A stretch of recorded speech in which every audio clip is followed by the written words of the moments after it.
Hello दोस्तों, मैं सुबह कुमार। दोस्तों, आज डबल एओ का जीएस पेपर 2 था और क्वेश्चंस बहुत ही डायनेमिक क्वेश्चंस पूछे गए हैं। दोस्तों, निश्चित रूप से जो आपको इस क्वेश्चंस को करने की ज़रूरत है। वीडियो अच्छा लगेगा तो ज़रूर है जो लाइक एंड सब्सक्राइब ज़रूर करें। बहुत इसका एनालिसिस हम कर रहे हैं कि आपको जो आगे वाली एग्ज़ाम जो है उसमें है जो आपको सहूलियत हो।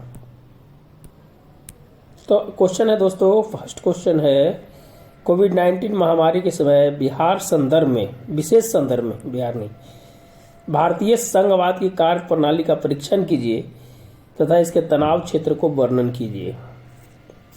स्पेशली कोविड-19 है जो क्वेश्चन पूछ दिया है दोस्तों। और भारतीय संघवाद की कार्य प्रणाली, जो सेंटर और स्टेट की जो कार्य प्रणाली है उसका है जो परीक्षण करना है और तनाव क्षेत्र का वर्णन करना है। देखिए, अगर हम बात करें संघवाद की तो केंद्र और राज्य ये तो जानते हैं।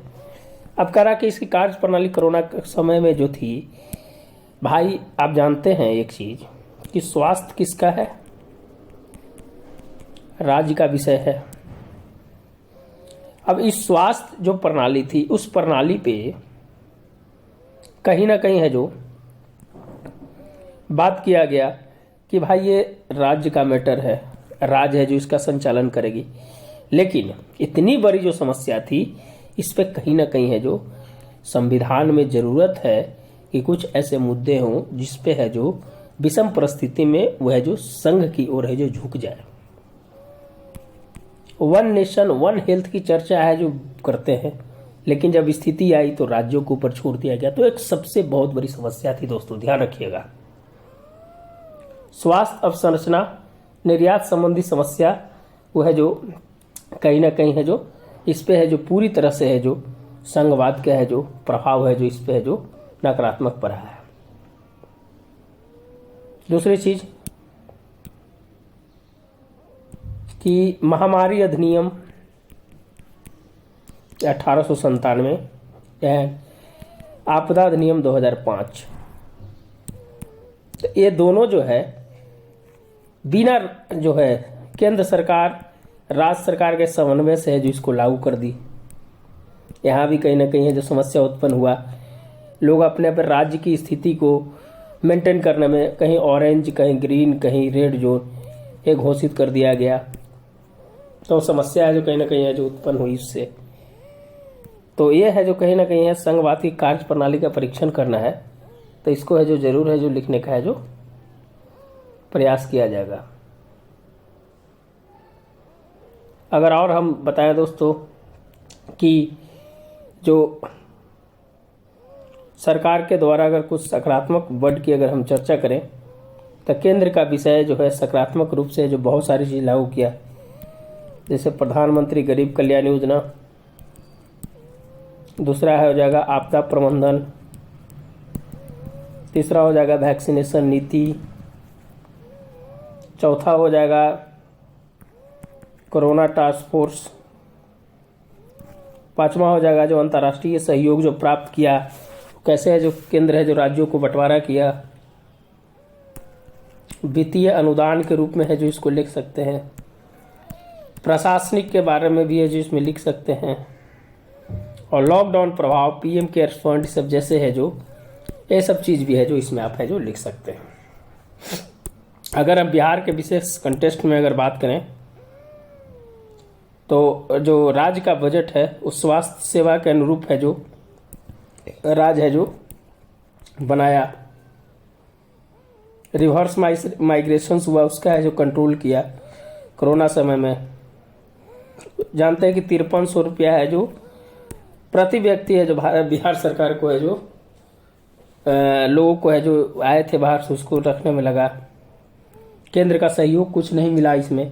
तो निश्चित रूप से ये सब चीज को है जो लिखना है। Testing, tracing, team work, telemedicine, इस समय कहीं ना कहीं वैक्सीनेशन नीति में जो सहयोग होना चाहिए वो है जो कहीं ना कहीं है जो समस्या उत्पन्न हुई है। जागरूकता फैलाने के लिए डिजिटल नीति का है जो प्रयोग। अगर और कुछ बात करें दोस्तों, इसमें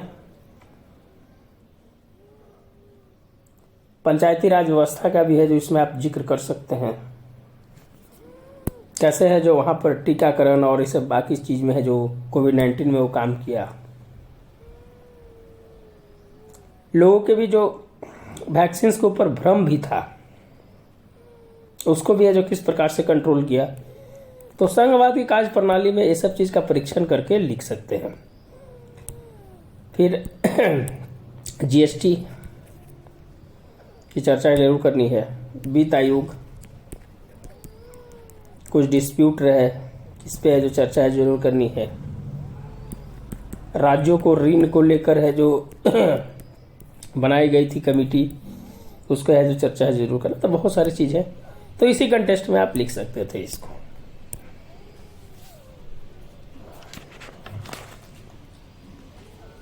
दूसरा क्वेश्चन है दोस्तों, न्यायपालिका की स्वतंत्रता के लिए भारत के संविधान में उल्लिखित प्रावधानों का स्पष्ट करें। क्या पिछले एक दशक में इस स्वतंत्रता में कमी आई है? समर्थन में पर्याप्त तर्क दीजिए। समर्थन में देना है। अगर स्वतंत्रता की अगर बात करें दोस्तों, तो कॉलेजियम व्यवस्था की आपको चर्चा कर देनी है 1993। दूसरा अगर चर्चा करना है तो न्यायिक सक्रियता, न्यायिक पुनरावलोकन, न्यायिक अवमानना, रिट जारी करने की शक्ति और शक्ति का पृथक्करण। ये है जो न्यायिक निष्पक्षता और स्वतंत्रता के रूप में है जो ये काम करेगा। और सब आर्टिकल से है जो सबका दो दो लाइन लिख दीजिएगा तो आपको निश्चित रूप से है जो आपका आंसर है जो पूरा हो जाएगा। अगर स्वतंत्रता, अगर न्यायाधीश स्वतंत्रता की अगर बात करेंगे तो इसके संसद में कोई चर्चा नहीं होती है। इस पे आर्टिकल 121 है शायद, इस पे चेक कर लीजिएगा।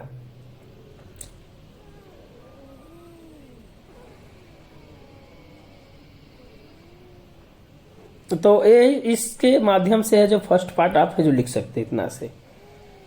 अब दूसरा है कि स्वतंत्रता में कमी आई है, तो ऐसा नहीं है।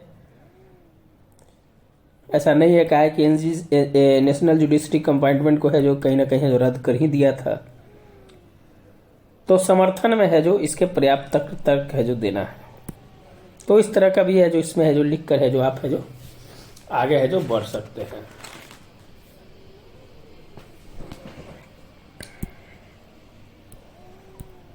तीसरा क्वेश्चन क्या कहता है दोस्तों कि विगत 2 वर्षों में भारत की दलीय व्यवस्था के बदलते परिमाणों को विवेचना करें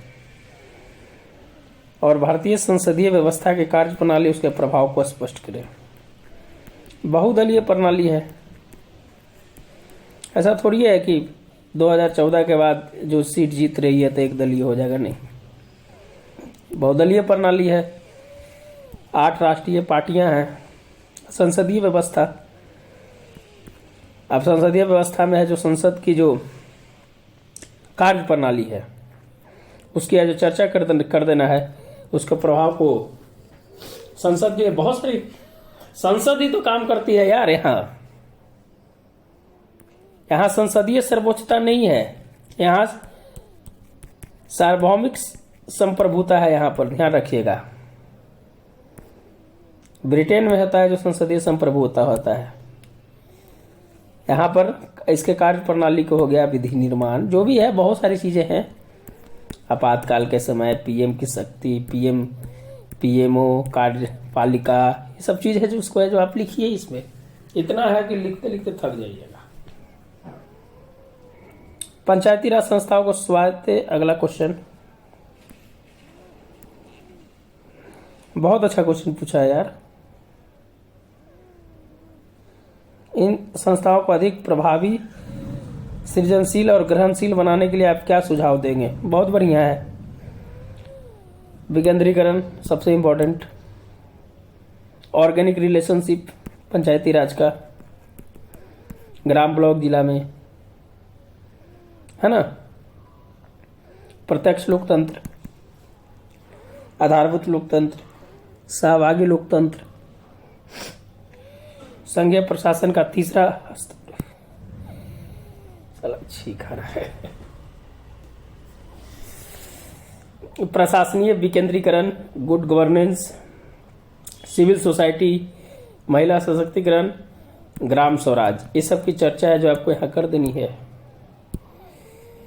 अब है कि क्या जरूरी है इसमें। देखिए, प्रशासनिक, संरचनात्मक, सामाजिक और ऑडिट, सोशल ऑडिट। प्रशासनिक, संरचनात्मक, सामाजिक जो है वित्तीय और सोशल ऑडिट की जरूरत है सुधार में सृजन करने के लिए। आप जानते हैं कि वित्त आयोग ने क्या किया है, उप प्रतिस्पर्धा की ओर बढ़ रहा है। बहुत ज़्यादा पैसा है जो दे रहा है, तो आपको इसकी चर्चा करनी है। डिजिटल की ओर बढ़ावा दिया जा रहा है ना। तो किस प्रकार से है जो कोविड-19 में भी इसकी है जो चर्चा कर देनी है। अगर ये नहीं रहता पंचायती व्यवस्था, तो कितना कठिन समस्या थी। लोगों तक, सरकार को गांव तक पहुंचने के लिए क्या करना पड़ता। तो ये सब चीज की चर्चा कर देनी है, कोई बहुत बड़ी बात नहीं है। रिवर्स माइग्रेशन, लोग आए वहां, यही छोड़ते हैं, फिर बाकी बाद में करते हैं दोस्तों। तबीयत थोड़ा डाउन भी है।